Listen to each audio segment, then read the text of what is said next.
Timileyin Ajayi, un Nigérian chanteur de gospel et qui parlait souvent de Jésus. Hier, j'ai pu voir son compte TikTok.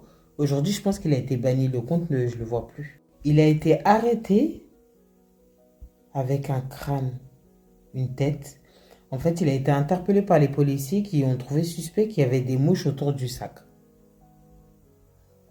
Il a fait ça parce que quand tu retrouves comme ça des parties d'un corps, c'est pour faire des sacrifices. En 2025, il y a encore des gens qui font des sacrifices dans l'espoir d'avoir la gloire, la célébrité, l'argent. Si tu crois au monde occulte, c'est que tu crois qu'il y a un créateur. Donc ces gens-là, ils veulent se suffire d'une célébrité momentanée, sachant qu'ils ne savent même pas quand ils vont mourir. Le gars, il peut devenir riche aujourd'hui, il meurt demain. Quelle utilité à ce sacrifice? C'est un truc de malade. Cette histoire me choque trop.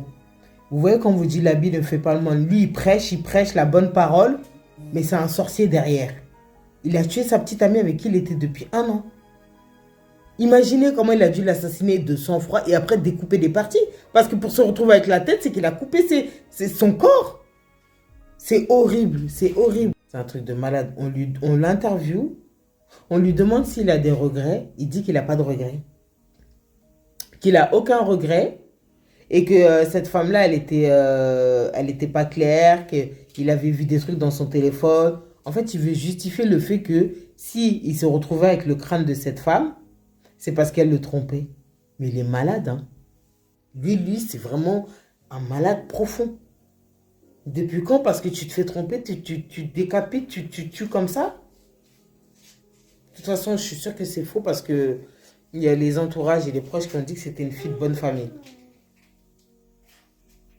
Je vous jure, hein, les gens qui sont dans ce délire-là, je comprends pas.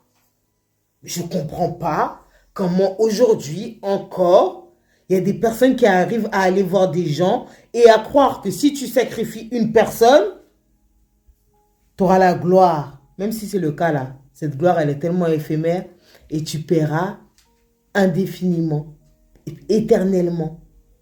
Tu paieras éternellement dans l'au-delà. Est-ce que ça vaut le coup? C'est fou.